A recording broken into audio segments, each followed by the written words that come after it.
Welcome to Shift the Culture, episode 4. Yes, sir. Yes, sir. Today we have a special guest, Mr. Mud. I ain't too special. I'm all right. Nah, that's a lie. That's a lie. If you look at his resume, if you look at everything he's accomplished, Right, you will know this is a very special dude. Just so you know, me and Cam are friends. That's why he's hyping me up right now. But yeah, like he said, my name is Richard Mudd. I'm from Missouri City, Texas. Mo City, if you know, you know. If you know, you know. If you don't, you don't. You know what I'm saying? But I'm from Missouri City, Texas, Houston, as people like to call it. Been doing videography since I was in 6th grade. Been doing it professionally for the past 5 years. And, you know, I made some pretty good money off of it, whatever. Thanks. That's what's up, bro. That's what's up. I mean, that's a little something about you. In case y'all don't know me, my name's Alex. I know I hear a little bit in and out, but you know, I'm out here today. And then, of course, y'all know me. I'm Cam. But let's get started. All right, let's hop into it. Yeah, so, yo, Mud. What's up? Take us back, man. Like, when... You said take us back. Take us back. I'm only 23, fam. I'll only take you back so far. Yeah. 98. What you want to hear about, though? Nah, but man, like you say, you're 23, being so young, man, so accomplished in the field of content creation, being an entrepreneur. Now, when did it all start for you, fam? Man, like I was saying earlier in the introduction, it started, I was in 6th grade. So crazy story is it wasn't on purpose. So I accidentally, they messed up my schedule and put me in a broadcasting class, right? Yeah. Now, mind you, I wanted to be in speech class, and I'll be honest with you. Shout out my girlfriend, I love you. Love my daughter too. But before I tell the story, she already knows the story, so she ain't gonna care that much. But I wanted to be in speech because I wanted to be where all the girls were. You know what I mean? So girls were in speech class. I mean, I'll be honest with you. Everybody knows middle school girls were in speech class. Well, some way, somehow, I was not able to get into that speech class. Only other option was either, you know, take the broadcasting class or take summer school and make up with the credit. My mom wasn't having it. So I had to take broadcasting class, went through all the devices, went from the soundboard to the teleprompter to finally ended up running to the camera, and I actually fell in love with it. And then shout out Tyreek Tell. We actually going viral. Past 3 videos went viral on, but he's one of my close friends from kindergarten, but he's the very first person I did a music video for, and it was in 6th grade for a science project. Where's it going viral? On YouTube, man. Shout out Lonely Part 2. We have No Secret. Just look up Tyreek Tell on YouTube. The past 3 videos you see, you'll see the logo. Yes, sir. You know what I mean? 50,000 views, 100,000 views, 150,000 views. Man, Only the longest video's been 3 months so far. So, you know, we going crazy. But yeah, that's kind of how it all started, bro. Wanted to get us some girls, end up getting the video camera instead. Hey, bro, I mean, look, when you chasing something, bro, sometimes that's some good motivation, bro. I ain't gonna lie. Nah, facts. And the crazy thing is, so I actually started, I never had a camera until I was in 12th grade. So I used to steal my mom's camera, right? She had a Nikon D3200. You never forget your first camera. A Nikon D3200. I used to steal it every day until eventually she started catching me, and I kept stealing it just when she was at work. You know what I'm saying?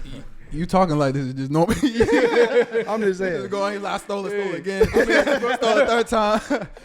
So what'd you do with this camera, bro? Yeah. Man, I just used to put in work. Like I said, we did science projects. That was the first one. After that, I started doing some photo shoots, kind of got into graphic design too, because I did play basketball. So had a lot of my friends committing to like colleges and they needed posts. So I started making money that way. 10th grade, I started cutting hair. I knew how to cut my own hair since 6th grade. Everything. Yeah, I'm a hustler, dude. I just like to make money. It's kind of like my favorite hobby. Making money is my favorite hobby. So like I just found a way to turn my passion into income, which is what I try to teach people nowadays, to be honest with you. Respect. Okay. Respect. So you said teach people. What you mean by teach people? Like, so man, I have like an internship. Come on, baby, quick. Internship / mentorship program that I kind of do with Mud Productions. So right now we're in the cities of Houston, Dallas, Austin. We have a few people in San Antonio, Chicago. I'm working on LA right now, and then I have a couple of people in Louisiana. This man nationwide. Yeah, man, it's worldwide. Worldwide. I gotta read my pants. I'm not standing up right now. My pants say worldwide. So actually, I saw the other day that one of your videos got featured on Revolt TV. Yes, sir. For Mr. Prince Philly, yes sir, my guy, my brother, yes sir. Funny guy. Him and he know Prince Philly. Yeah, man. So shout out Philly. That song is called Cake. That's actually featuring a new TD artist, Top Dog Entertainment, Ray Vine. He's actually a new artist. He just signed, I want to say 3 months ago. Back in August. What is it? Yeah, whatever. It don't really matter. But he just signed back in August. So yeah, we did that music video and that released on Revolt probably about a month ago. Okay. Yes, sir. God damn. Okay. But other than that, just looking at your accolades, man. Like my eyes What all he don't got? see me. Like Yellow Beezy, you feel me? Oh, Yes, sir. okay. Shout out to the trail rides. Nah, for real. I don't think Boosie on there, but I did something with Boosie. yeah. Oh, too. Boosie. Yes, Yep. sir. Boosie, Yellow Beezy, Yeah. Trina, Genuine. Genuine. Damn. I'll be honest, I work with a lot of celebrities, so I don't remember them all because you never really get to talk to them. Mm. So it's kind of hard for Yeah. people to have an impact on you. But I mean, I did some work out there. Okay. Like, how did you get to work with them? Yeah, how'd you know? get in this space, man? Yeah. Like, who found you? What'd you do? Yeah. Man, How'd you honestly, put yourself on the map. I give all praise to God and a lot of luck. To be honest with you, like That's it's a real lot talk. of things in my life that happened that just kind of put me in the places that I was put in. So, say for instance, I was a top basketball player in the city, state, and I was on the way to being on the top in the country before I tore my ACL. So I had a lot of offers and scholarships from schools all around the world. I mean, all around the country, I should say. But I ended up tearing my ACL sophomore year and lost a lot of them, right? Yeah. And then the only school that was left that really wanted me was the University of Texas at Dallas, which so Comets. happens, go Comets, man, yes sir, whoosh, Whoosh. which so happens to be it was only one of two schools in the whole country. I believe the other school was in California that had the degree of Emerging Media and Communications. So, it's kind of just like my path was just kind of written for me. I was just riding along the way, just trying to, help everybody along the way. And then when it comes to, the bigger connections I've gotten, honestly, it's just I've been put in a lot of rooms. And I always tell people, like, getting in a room is never hard for me. Yeah. But once I'm in that room, it's like I can't get kicked out the room. So that's just kind of my thing. Once I'm in a room, and I tell people all the time, I don't know everybody, but I know important people. Yeah. So I kind of just met a lot of people. So shout out to my mentor, Xavier's Robin. Shout out Arthur Gregg. Shout out to all the people who put me in these rooms that actually allowed me to, blossom. Yeah. I just feel as if they knew once I got in the room, it was good. People always kind of, trusted my character and my integrity. They knew that if they recommended me, I was a good recommendation, you see. So that's just kind of what it was, just me being in rooms and then taking advantage. And then next thing you know, I met Philly and the TDE artist from my barber, Ant. Yeah. He cuts my hair. Yeah. Shout I out can't. Shout out Ant. I can't plan that. You see what I'm saying? It's kind of just like that's just destiny. This is why I call it. So it's a lot of luck, to be honest. So what I'm hearing, bro, is I'm hearing connections, networking. Yes. Talking to the right people, make sure your name, your face is known, no matter where you at. Right. Right. Fact. Is this what you usually like teach people that you intern in? Is this Yes. kind of the knowledge that you love passing on? Yes. I tell people all the time, and all my interns can vouch. I said, I do not want you to be a Mud Productions employee. That's why I pay you as contractors. I want you to use Mud Productions to build your own brand, because eventually I don't just want people walking around with an MP logo with CEO on my back. I want, like, if you have a videography company, I want to be wearing your logo with CEO on your back. If you got a videography company, I want to be wearing your logo with CEO on your back. So I'm just like, I want to build up this big group of people who are talented, who can help each other get to different places. Like I said, that's why I kind of expand, because right now I may be teaching my intern in Chicago, but within the next 2 years, he's only 19. Dude edits better than me. He's only 19. Shout out CG. Facts. CG ball out on Instagram. Gosh, I'm going to do that. Y'all follow? Yeah, but he's only 19. I started making money off videography when I was 19. Yeah. You see? So I'm teaching him, like, hey, you can go ahead and set up yourself to be making six figures straight out of college. Yeah. And now at the end of the day, if he has a connection to Chicago, I looked out for him. Most of the time, good people help other good people. If I helped you out, you're going to help me out as well, right? Not the reason I do it, but it just kind of happens. So no, that's real. That's kind of just what I teach, man. We all got to help each other, because the rich stay richer. That's all I got to say. Oh, that's real. And that's inspiring as well, man. Yeah. But, what you just described, man, takes consistency. And that's a lot of things that a lot of people lack, you know? So how did you find that discipline, man? And how did you manage your time to incorporate the important things of networking, outreaching into your daily schedule, into scaling and building your business? Honestly, I love it. Yeah. So it wasn't hard for me to share my work. Not only do I love it, when it comes to videography, I'm very cocky. So I want other people to love it as well. And they can't love it if I don't put it out. Yeah. You see, that's kind of like the connection right there. That's why I tell people all the time, like, even now, I've fallen off on consistency in terms of posting, but in terms of promo, in terms of the stuff that actually matters to bring money in my pocket, I'm consistent on, right? Building new partnerships, going to new companies. I still, to this day, a guy who makes some good money in videography, I do things for free still. Yeah. People don't understand it. Now, I don't do everything for free, but not everything doesn't have a value with money. Not everything is value based on money, right? So that's another thing. Like, I have people, and this is no diss to them, but it's people who have less clientele than me, who aren't doing as well as me in terms of the business, yet they are too prideful to do things for free. You see? And I'm just kind of like, well, sometimes that's what you have to do to put your foot in the door. I guarantee you, if I'm so confident in myself, if I do it for free one time, you're going to want me 10 times paid. You see? That's so it's kind of how it works. And like, I mean, I have stats like on average, I boost companies, their revenue by at least 160%. I don't want to name any companies because, you know, how that goes, contracts and stuff. But it hasn't been a company yet who hasn't been boosted by at least 160%. 160%, man. At least, yes, sir. Bro. I more than double their stuff. So it's like, you know the value in yourself. And so once you know that about yourself, it's kind of, you can't not be in any room. Like I'm comfortable in every single room. As you should be. Yes, sir. Yeah. Yes, sir. Man, you see, you putting yourself on the map, man. Look, y'all take notes, bro. He's giving you like real knowledge, bro. Behind the camera too. Exactly. Once I hop in front of the camera, it's over. That's all I gotta say. So I mean, I guess, bro, behind the camera, I guess we can dip into that a little bit. Like, what's life like behind the camera, outside of the camera? You know, when you're not MP, bro. Oh, when I'm not, like when I'm not doing work. Productions, yeah. Man, honestly, I'm spending time with my family. My girlfriend, Azure, my daughter, Skylar Milan Mudd. Yes, sir. I'm spending time with my family. And that's just kind of like how my life goes. I love to watch movies. Yeah. I'm more of a chill guy. I don't like to go out. You know, like a lot of the stuff I do is nightlife stuff. And you can ask her, I dread going to shoot at clubs sometimes. Like I literally be like, oh my God, I don't feel like shooting tonight. Yeah. Oh my God, I got to be around more corrupted, stuff. But I mean, that kind of what happens when you're in this field, right? So therefore, when I'm not in this field, I need to make sure I'm balancing myself mentally. Quick plug too, get your mental illness, your mental health, not mental illness. Get your mental health right. Shout out to my baby moms, man. She, Azure, Smith Swine, Transcend Wellness. Go ahead and book her. What websites again? TranscendWellnessB.com. Okay. You got a whole get your mental health Look right. Look at that in the video. Oh. Yeah, she's a part of a private practice. She's on the website. Okay. Yeah, but y'all go ahead and book. Get your mental health right, man. It's kind of that's what I do. I focus on my peace, making sure that I'm good within, so that everything else in my life is stable. Well, I mean, to take like quick step back too. You said sometimes you kind of dread going out to these clubs. Right. Dread, I guess it's just tiring, just exhausting. How do you balance that with, I guess, what you put yourself into career wise? Like, I guess with everybody, there is a point of their job they just kind of tired of. But how do you avoid that kind of dragging you away from what you want to do? I charge more.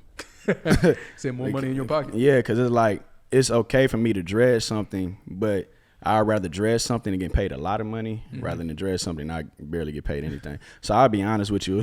My client's not going to like this answer, but I'm being an open book right now. Some of the stuff, if I really don't feel like doing it, I might up the price just to see if you're going to pay it. And if you pay it, it's like, okay, I'll come do it. Yeah. You see? It's got to be worth it to you. This is the thing about it, because recently I've gotten to the point, too, where I send people out to do things for me, right? So now it's like when people personally request me, that comes with a different price, you see. So like either you can get Mud Productions and you can trust the company to handle your business, or you can get Richard Mud and that's gonna come with an extra fee. Whatever you want to decide to do, it kind of makes it less dreadful, you know what I mean? Yeah. Mud dropping gems, yo. Yes, sir. Yo, let's talk about the pandemic. Ooh, yeah, let's talk about it. Yeah. Man said COVID-19. How was that? Because running a business, man, and then the bomb of all bombs just dropped, being COVID. Facts. How did you navigate through that? Well, for me personally, it was very difficult because I graduated December 2019. Yeah. COVID happened in March of 2020. I literally had just graduated and became a full-time entrepreneur straight out of college. Business was doing great. I was literally doing like 3 shoots a day. I was making a lot of money before COVID happened. And it was crazy as COVID actually hit. I was in Thailand making money. I was in Thailand and Dubai making money over there. And then it was a scary situation for me because we heard about it before we left, but it's like I'm still booked. The flight is still there. Yeah. I don't know what's going on, but yet I'm risking my life flying 18 hours to a different country, not knowing what the result's gonna be when I get back. Like all I see on Twitter and Instagram and everything else as I'm over there, everybody freaking out. Yeah, it's just chaos, right? Yeah. And so no toilet paper, bro. Yeah, no toilet paper. That's the only thing I kept hearing. No toilet paper. We don't have any toilet paper. But the thing is, financially, the way I was able to bounce back for that, I got into more digital marketing, right? Okay. So I started to sell my LUTs. So a LUT is like a preset, basically, to where for videography, it's called a LUT. For photography, Photoshop, whatever you want to call it, it's a preset, but it's the same thing. So I started selling LUTs, and what's crazy is yesterday, I dropped that LUT, June 2020, today, what is November 2021? I actually sold a LUT yesterday. Without even, like, I put that out in June. Yeah, it's passive income, right? So I started looking up what passive income actually was, right? So it's when you create something that's able to just make you money. Exactly. And so you don't even got to worry about it, man. Exactly. So that's kind of what I started doing. Now, mind you, I may have been out of business in terms of actually going out to shoot for maybe a month and a half, but pandemic actually blessed me as well. A lot of small businesses were starting. A lot of people needed ads. A lot of people needed personal branding. A lot of podcasts were starting. I did like 20 podcasts to begin with, right? So there's this wave of new business coming in. So I just really had to change my niche up a little bit. I had to go from like only shooting certain things to where I was more so, trainer heavy. I was doing a lot of athletic things too. You had to adapt with the times. Right. I had to broaden up my scale, right? I couldn't be as picky with my clientele, which may have sucked for the moment, but I mean, I was making my money, and at some point it becomes survival of the fittest, right? You just have to do what you need to be able to feed yourself, pay your bills, especially being fresh out of college. Yeah. You see, so it was I just adjusted, honestly. Okay. Yes, sir. Right. So I guess, how did that, we talked about your business. What about you? How did the pandemic affect your own mental health? How'd you have to make your way through it? You said you liked it. Bro, I got a break from people. I didn't. Yeah, exactly. I'll be honest with you, because that's one thing that people don't really take into consideration. With what I do, I a lot of the things I do are event based, right? So I'm around a lot of people, and I have social anxiety, right? So like when I'm around a lot of people, my social media goes down quick.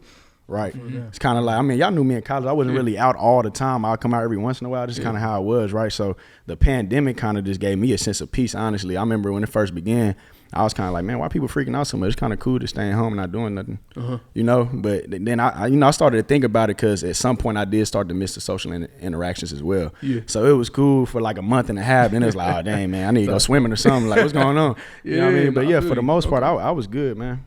So I guess that's kind of that life when you work in the entertainment industry. Yeah. When you're in that kind of area, you always around people. You're never not around people. You actually got to break. You actually got to breathe for a little bit. Exactly. So do you take like breaks often while you're working? Yes. Like, okay. Yeah, man. Elaborate on that? Yeah. So typically I only like physically go out and shoot maybe 2 or 3 times during the week, and then my weekends are heavy. Honestly, a lot of the times I'm at home just kind of chilling, just like watching YouTube, editing here. I edit a video, take a 2-hour break, edit another video, take a 3-hour break, go pick up my daughter, edit another video, eat, go to sleep. That's kind of like how my day goes, right? So I get constant breaks, and then I even go every 6 months, I try to take a 2-week break where I don't even think about work, right? So I won't book clientele for 2 weeks.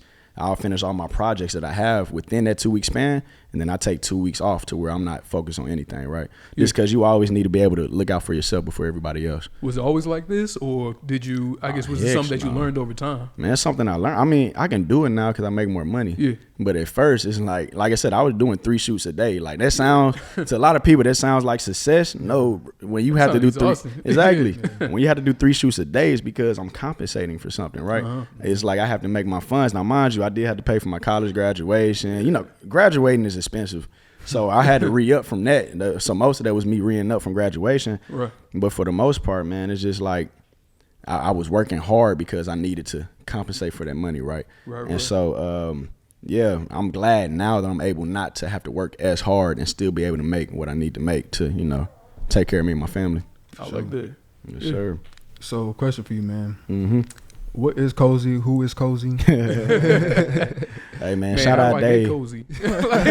I get Cozy. Hey, man, shout out Dave, man. With Cozy, it's basically a group of young entrepreneurs. Yeah. So I want to say the oldest person, don't quote me on this, I want to say like 27, 28. Yeah. And so from what I heard about it, and before I even decided I want to be a part of it, was I just kept hearing Cozy this, Cozy that. They threw these events. Not only that, they had a barber.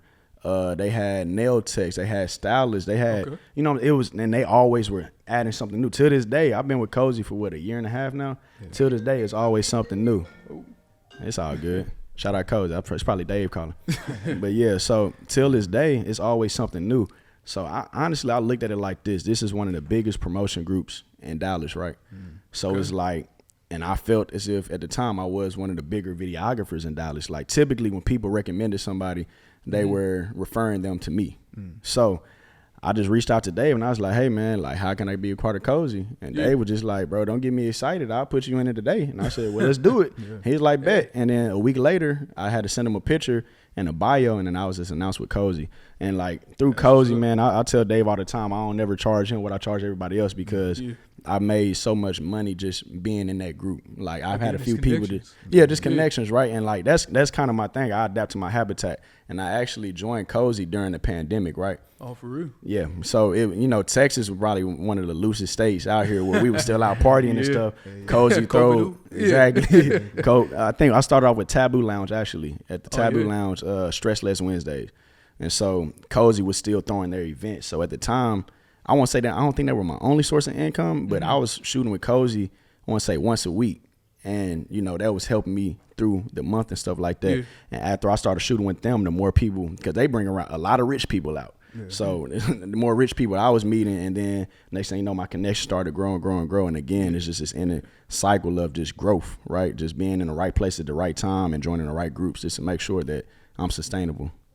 Dang. That's real. Yes, sir. Okay. So, man, being from Old City, Houston. I already know what you about to ask. Yeah. And, this is for everybody, actually. What was your thoughts on what happened with Astroworld, Man, first off, I want to say my condolences to all the families. That's a very sad thing to happen. It's not the first time it's happened. Tragic things happen at events like that all the time. Yeah. So, I mean, my thing is, too, I want people to kind of, now, mind you, I have to, he's from Missouri City. We're from the same city. I'm not saying I'm on his side because of that, but I also want people to think that, like, how traumatic this probably is for him as well. Yeah. You see? Because it's like for that to happen at your event and you're solely held responsible when you were on stage, it's kind of like, now, mind you, I don't get into all the theories and the Illuminati and all that. I'm not really interested. I saw people saying that he was trying to like sacrifice people. Yeah, see, I'm not into that type of stuff, so I didn't really do a lot of research on it. But all I got to say is the only thing I felt was my condolences for those families, because I couldn't imagine, what I'm saying, God forbid, but sending my daughter when she's older to a concert and she doesn't come home when she's just trying to have fun. Yeah. You see? So that's all I really have to say about that situation, man. That's really all you can say. Yeah. Wish you well wishes. No, for real. One of the youngest people I heard that died was, 9 years old, 14? Yeah, wow, that's tough. Exactly. I don't know why they were at the concert anyways. No, but, facts. It's neither here or there. Exactly. That's dangerous. What do you think, man? Man, what do I think about the situation, man? I mean, honestly, I'm in the same boat. Okay. Really, first off, condolences to those who lost their lives because there's a lot of young folk. It was an overpacked event, but, a lot of people were responsible for what happened, but it does happen a lot of the times too. So hopefully this kind of helps set a precedence of, how to prepare for these events in the future. Yeah, set up some type of safety precautions. Exactly. So that, we don't see this happen again. But again, my condolences to everybody. Hopefully we just see a safer standard in the future, but I don't want people to stop having fun. Okay. Like people still go have your fun. Okay. Don't make things too strict. Just make things a little safer. That's all I say. Safer, please. Yeah. Safe fun is more fun than dangerous fun. Exactly. Okay. Way more fun. What about you? That's fact. I see same thing. I do think that people should learn from this moving forward. This should never happen again. Will it happen again? Maybe. Probably. I hope not, bro. I mean, it could, yes, but I hope not. Yeah, but protocols should definitely be set. We need to be safe. We need to be like carding at the doors, like you said, 9, 14. Why are they at this type of concert? There should definitely be an age limit to that type of concert. Yeah. I mean, this was a situation where a lot of people did like bomb rush in too, so it was definitely over capacity. But again, it just comes down to preparation. And I will say that kind of is a trend with Travis Scott's concerts. Exactly. Like he has a younger crowd too. Yeah, I haven't heard of people dying, but I definitely heard of people passing out. And like having troubles with breathing and all that type of stuff. So I think this time it happened, the worst possible thing that could happen. Therefore, people will start to look at it differently. But this has been going on for years. Exactly. Like literally, there's been rage pits where people are literally, this beating up on people for no reason. That's just kind of like the culture, right?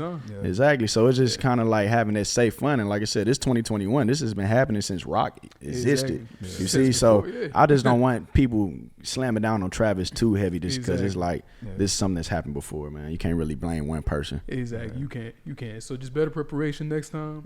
Just look out for. Honestly, the best lesson to learn from this is look out for your people.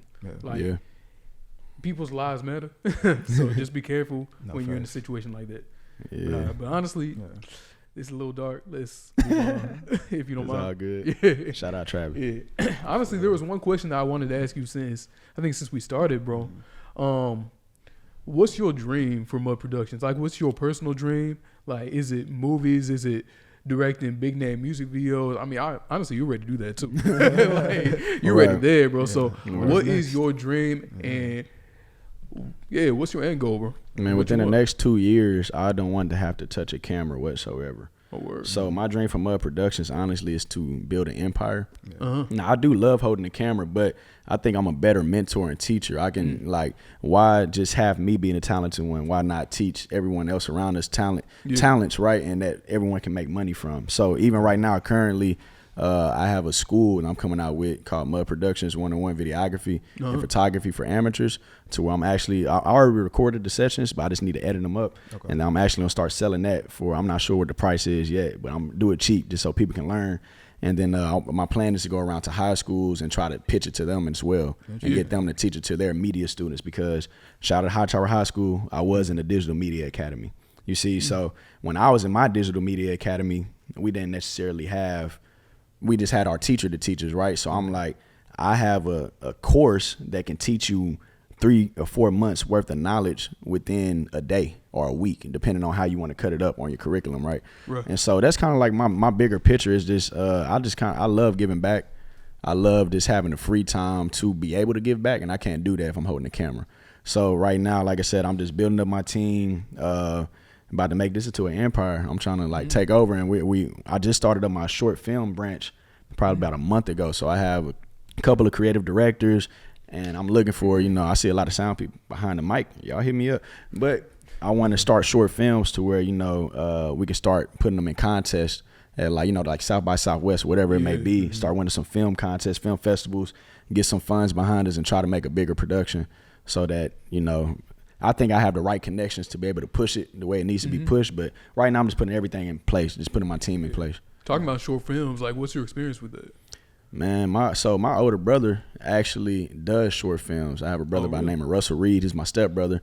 But he actually, we started getting interested around the same time, but he was more into the cinematography field, and I'm more videography. Like, I like recording people, like real life things. I don't necessarily like to create stories, but I'm kind of, the more mature I'm getting, the more I want to, story tell, just because I feel like it's a lot of important things that people can learn through stories. I love telling stories, right? So I'm like, I want to use short films to kind of like, none of my short films, they're going to be all motivational, how you get this place. Like, my short films will be able to teach somebody something.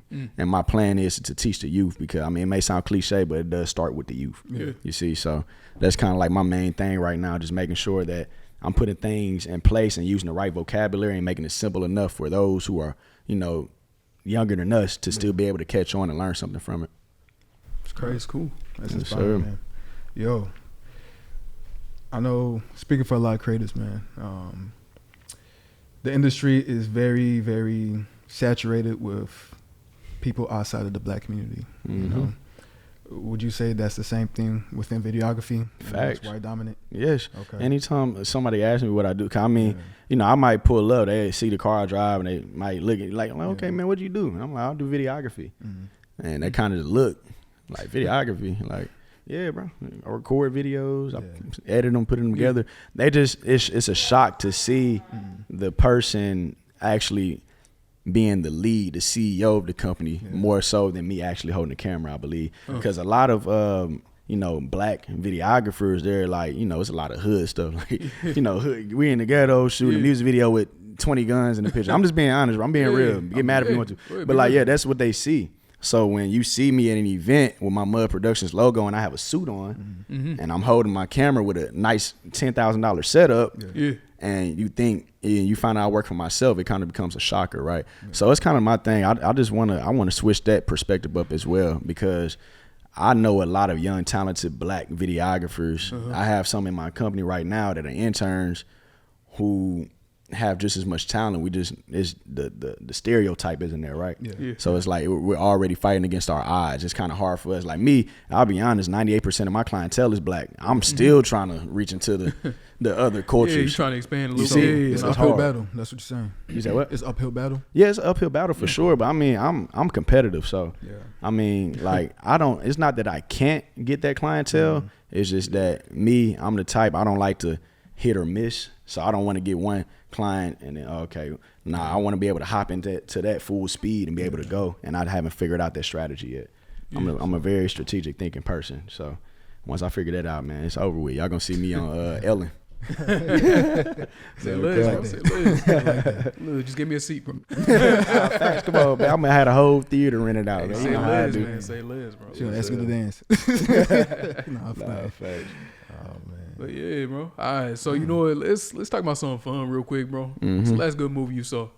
Man, The Harder They Fall. The Harder They Fall. Yeah. that was, bro. Oh Yeah, yeah, bro. yeah. That was the one with Yeah. Idris Elba Yeah. and all them, right? That movie was Yeah. dope and funny. Man, that was hard. It was funny as hell. What, Black Yeah. Cowboys? Yeah, Yeah, that shit yeah, was funny because people don't understand. Like, it's kind of how it was, dude. Yeah. Like, Yeah. with the first, it was the down border. Then it was the black. Then it was the people don't know that. I mean, us being from Texas, we might know a little better. Well, you're not from Texas. And you, DMV. I'm not from yeah, Texas. and you're not from Texas. My bad. Me being from Go ahead. Texas, I can't. Plus, I'm from Houston. We have a little more Yeah. country than Dallas, from Yeah. at least from my what I know, because we're next to New Orleans. And so Right. I always knew that. So for me to see that movie, it was great. One, they had all the they had Regina Hall, Yeah. Idris Elba. Yeah. I can't remember the other names right now, but they had all the big black artists that Bro, we huge. Black art, that we seen growing up. So one, that was good to be able to see that they still got it. You know, so it's kind of that's what's up, teaching the youth. But then two is just kind of be able to tell the story, but doing it in, I believe, in our culture type of way, right? Because black people, in my opinion, we're just funny. Right, it's kind of just how we are in regular life. So I like how they just added it. They just made it way more authentic for me as well. Exactly. So yeah, Exactly. I'll We're be gonna honest, stay that's my spoiler top free list. too, because y'all gotta watch this movie. Y'all have to watch that movie. It is long though, Yeah. so it's 2 hours, 5 minutes, something like that. So make Exactly. sure you I mean, have your popcorn ready. But it's definitely it's on worth it. Netflix too, so just click, pause, play, do whatever you got to do. Hey, But Netflix sponsors. Not know bad. what I'm Facts. saying? Look, if y'all trying to, but but yeah, bro. Honestly, I'm not big into I guess the video editing part of just the industry at all. But bro, The Harder They Fall, Yeah, the editing that they had in it felt very comic book esque kind of. Yeah, You feel me? Like the way that they were doing the hard zooms to different points and stuff like that. The way they would do sort of comic book panel tape what's shots crazy? and stuff like It's that. called Yeah. an old western, right? So that's kind of if you look at any old western movie, that's how all of them are shot. Oh, for real? And so that's the thing about it. That's why I liked about it too. They kept the full feel. They didn't miss not once, and then they you still made it okay to watch in 2021. You see, so that's why I liked it a lot. I'm like, man, this is an old movie film. There's not really a lot going on. You can tell they were on sets. I mean, you can tell they were on sets. But I'm like, I liked it because they kept the authenticity of it, also adding in the comedy, also adding in these legendary actors, and then with a great storyline. You see, so I mean, it's kind of hard to not rate a movie a good rating when they have all of those factors in it. No, I feel okay. Yo, here's a question for you. What's bro. up? What's the craziest thing you witnessed when you was working at a club or working with a celebrity or just anything along those lines? Y'all gonna make me snitch on myself. Nah, man, but craziest thing, well, I'll answer celebrities. Yeah. Man, these chicks What's up? go crazy over these celebrities.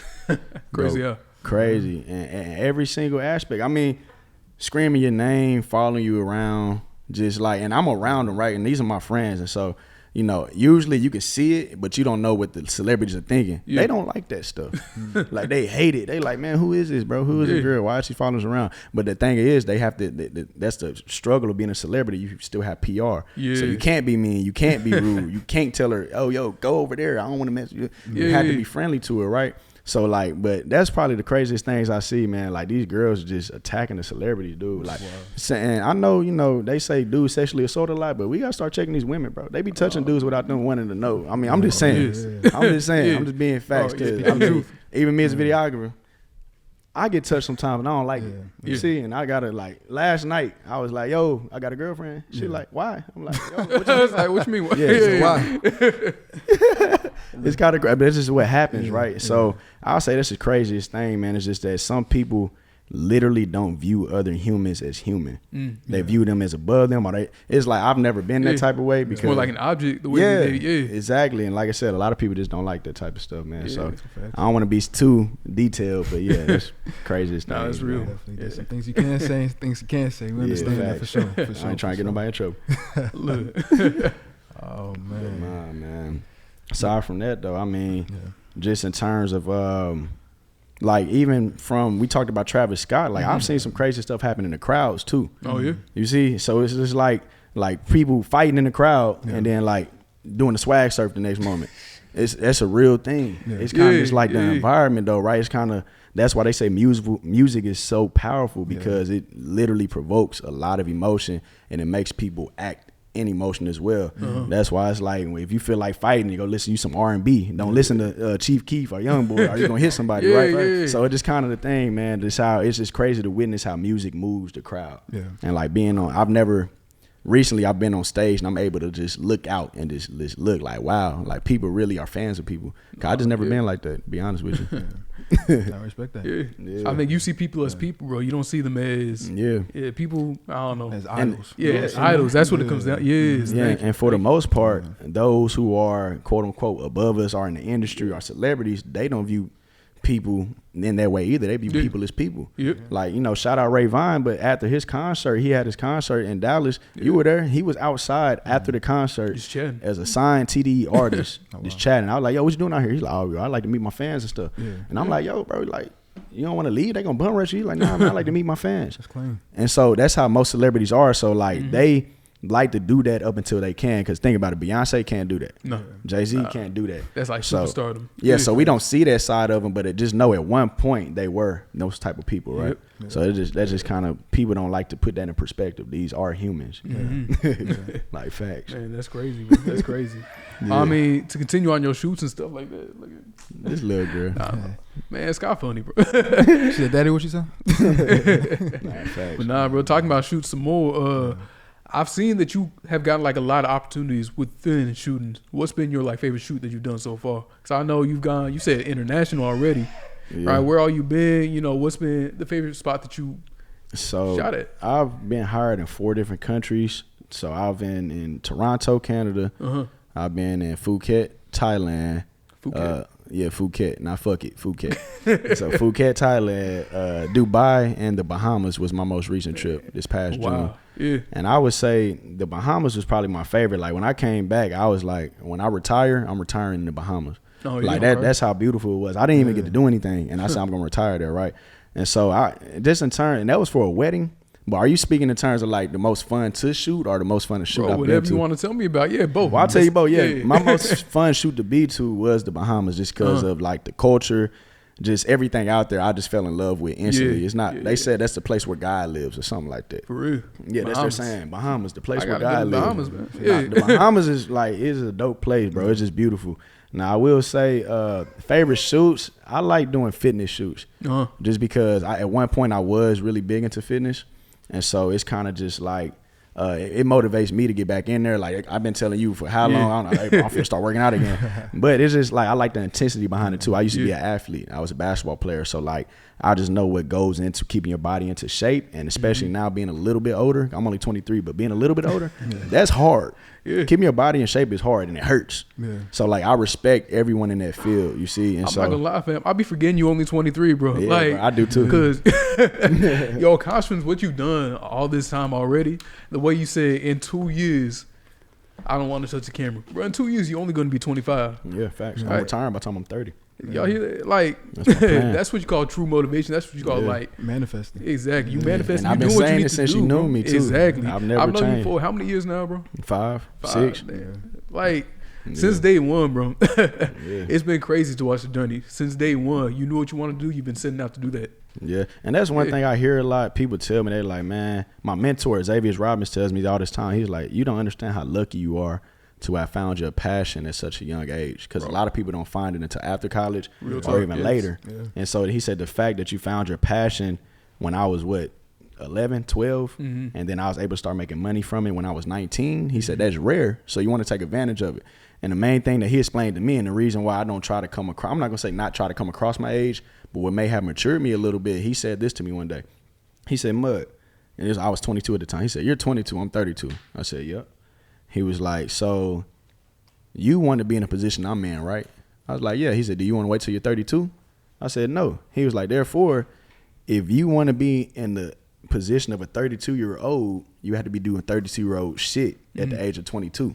That put my mind into a wholly different place, right? Totally different place. Yeah. So it's like, okay, if I'm 10 years older, which I want to live the life of someone 10 years older than me, technically, just in terms of money and like where I'm at in life and stuff like that. Yeah. Okay, I need to get my mind out of this 22-year-old mindset. I need to hop into a 30-plus mindset. Because they said around 30s when people start to take life a little more serious anyway.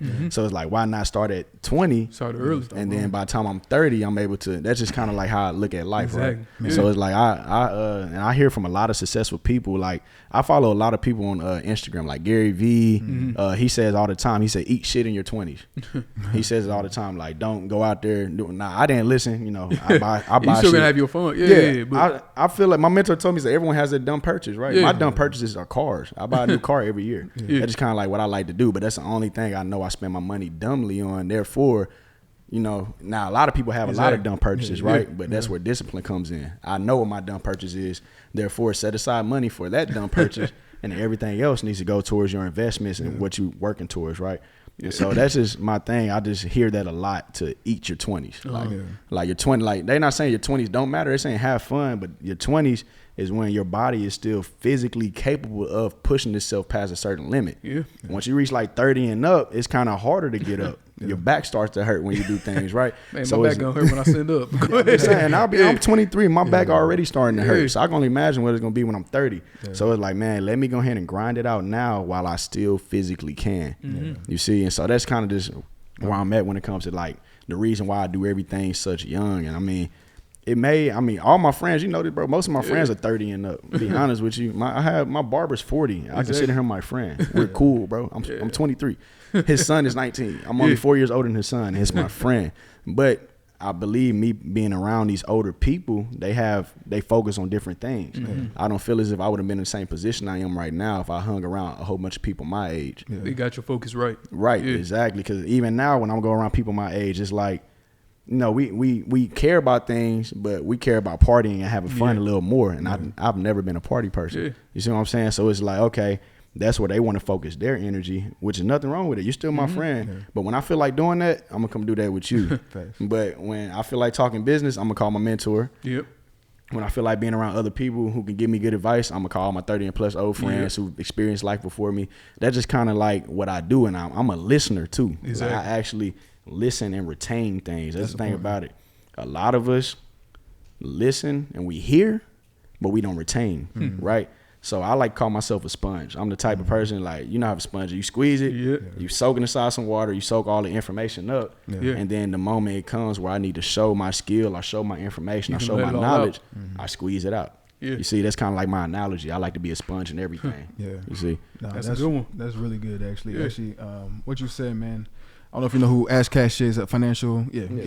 He said the other day on this Life for Earn Your Leisure, he said a lot of people, they focus on what you have to do in order to get out of their situation, to become successful. But what you said on the money, it's not what you do, it's who you have to be, who you have to become.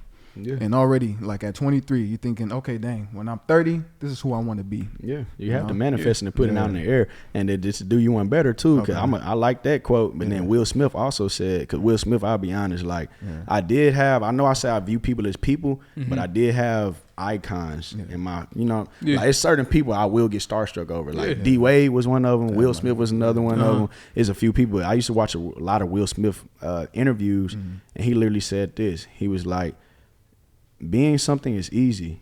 You literally wake up, decide what you want to be, then you go be it. And once he said that, and this is Will Smith. Well, think about it. Will Smith started as what? A rapper. Became an actor. At one point, philanthropist. You see what I'm saying? An activist. He been around the country. He has movies and every single. But he said, I told myself this is what I want to do, so I did it. that's kind of how I view life too. Will Smith said, I want to be a rapper, so I'm going to be a rapper. Yeah. Now me, I ain't gonna lie, I want to be a rapper too, but I'm going to wait till I'm 30. You know what I'm saying? Wait till I make my first $1 million first. Just so I can say, I can just talk my shit in the rap. Be like, I made $1 million before I started rapping. You know what I mean? That's the only reason, I promise you. That's crazy. It's funny you said that, you know, we was going to ask you to freestyle. I'm about to say, I got some written. I'm playing. Yeah. You got something written? Yeah, bro. I always got something written. Yeah, so you do poetry or something like that, or what? Yeah, bro. And my that's kind of, I guess that's kind of answer your question from earlier, man. My hobbies, I like writing poetry. I write a lot. I'm a person that likes to put it on. I don't necessarily do pen and pad, but I like my notepad and thumbs. You know, notes app. Yeah. So I write a lot. I have a lot of poetry on my phone, just from things that I go through in life. You know, it ain't necessarily the dark times, the middle times, and the good times. I write about everything. Cause I don't decide to focus on one thing, right? So yeah, I do write poetry on the side. Is it like an outlet? Like, yeah, I mean, it's inconsistent. Some days it depends on how I'm feeling, right? Because sometimes I listen to music every day. Then other times I don't listen to music for 3 weeks. Honestly, I get my inspiration from, cause I listen to a lot of artists that I relate to. And then when I hear them speaking about it, it reminds me of where I came from and what I went through. In turn, it motivates me to go write something down too. Cause I'm like, I find it cool that an artist can make money off telling their story. Yeah. So I'm like, let me write my stories down right now, cause it might be worth money later. Cause I remember at one point, I'll be honest, in college, man, I wanted to write like Valentine's Day cards and stuff like that. That's a real dream of mine, right? So like, honestly, yeah, I want to write Valentine's Day cards, but I'll be honest, I still have all those poems. I don't have time for that right now. But when I retire at 30 and I have time, that'll be a fun little side thing. Exactly. Yeah. Write some poems. And what is that? Passive income that you're making, you turned into income, right? It's a passion that turned into income. Yeah. I'm making money off writing words. And I don't think people break down life that's simple enough, bro. I look at life very simple. Cause I mean, well, I already know she gonna leave me when I say this, but everything in life is created. Yeah. Whether we want to believe it or not, this building we stand in, created. It was somebody's idea. These light bulbs, creations, right? So I'm like, if other people could create, why can't I create something? I can create my own reality. Yeah. Because none of this existed at first. Money wasn't even here from the beginning, right? No, it's just a concept in the first place. Exactly, it's a concept. Everything in this world, whether we want to admit or not, is a concept. Therefore, I'm going to make sure Mud's concept is also put into the world, because I'm going to leave my stamp as well. So this is kind of how I view life, bro. It's very simple. If I want to create something, I create it. And like, just like Einstein, you're not going to get on the first try. It may take 1,000 tries, right? But it's like, as long as I'm enjoying doing it, that's all that matters. So that's the thing about it. I'll say there's just little advice for those who have a passion, not even just videography, but make sure whatever you do it because you love it and you have a passion for it. Don't just look at the income. You see what I'm saying? And that's kind of like what I do in my life, and in turn, money comes with that. Nah, I feel you. Exactly. I mean, that's really what you want to do at the end of the day. You want to make what you find fun, what you find interesting. You want to make your money off of that, right? You're not trying to. If you hate your job, if you hate what's making you money, that's not meant for you. It might be a short-term thing. You might just be trying to just get a little something in your pockets real quick so you can go and do what you're meant to do. But that's not the life you want to live. Yeah, that's not living a life. That's a good point too, man. That's another thing too. Like I already spoke about how people don't want to do things for free. Some people got so much pride, they don't want to go work for somebody they don't want to work for a little while. You know this. I've had a lot of jobs. My longest job has been 6 weeks. Like if I'm an entrepreneur, I invest. I mess up my money, dude. Like, I mess up my money a lot. It happens. That's what happens when you believe in yourself, right? But guess what? When I mess it up, I'm gonna go work for UPS for 6 weeks. Make that money back real quick. Let me re-up on quick $5,000-$6,000. Let me go work with Amazon. I work with the Potter's House for a little while. Like I go and get my money back. I go and get my investment back. Therefore, I can invest again. But what they say, high risk, high reward. So I mean, I'm gonna risk it all every time. Nah, I feel you. That's real. Always been. That is real. That is real value, actually. Well, not all every time, because I mean, I have a daughter now, so I can't. So you got to be a little bit. I can't risk it all, but I'm gonna risk a lot. I'm gonna risk my side of it. Her side, their side gonna be good, but Let's talk about having a daughter, man. How's that been?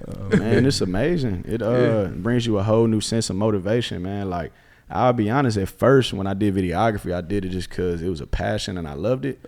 But now, you know, I do have to focus on the income because I do have another mouth to feed. It's not just my mouth. You see what I'm saying? And then me and my girlfriend be moving in with each other in a few months. So therefore, we're going to be it's like it's a bigger purpose now. You see what I'm saying? So at first it was more so like I'm doing it because I love it, but now I'm doing it because I love it and because I have to provide. I mean, my daughter comes first in every standpoint now, no matter what.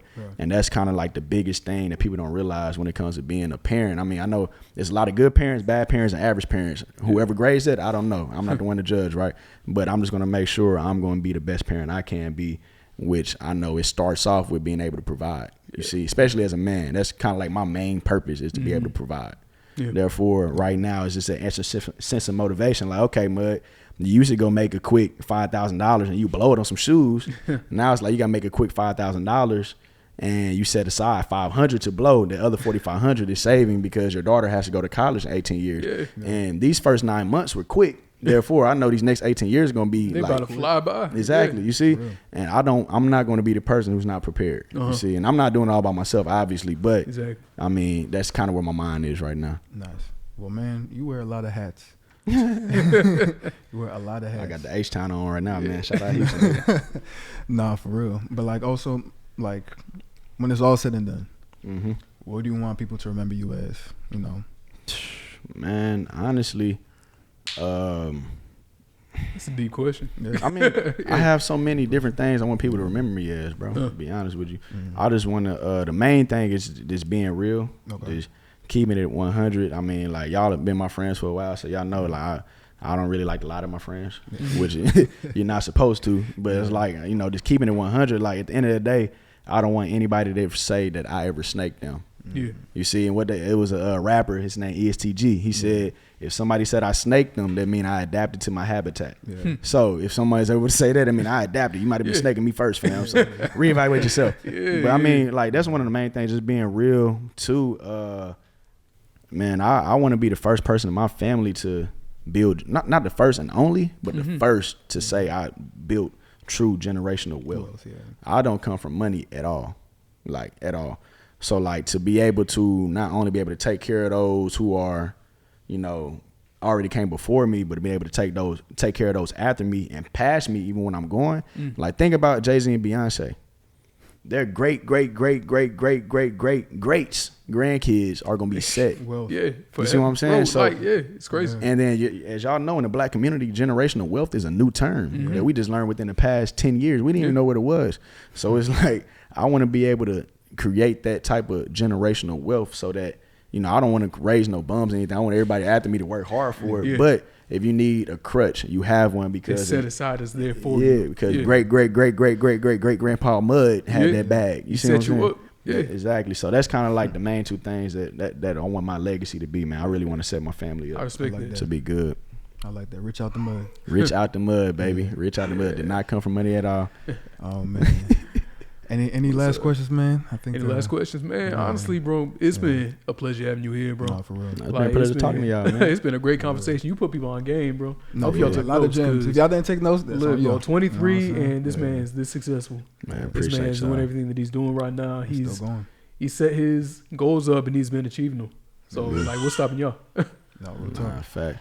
And I want to say apologies for my daughter, y'all, but like that. She needs to be in these rooms, even if she's 9 months. Apologies in advance. But also as well, before I ended this, I wanted to touch on a few partnerships. For sure. So I'm actually coming up with a different branch of Mud Productions, which is going to be image consulting. And so I'm actually partnering with Marcus Nash. He's the CEO of Trilogy Logistics, Hoope Official.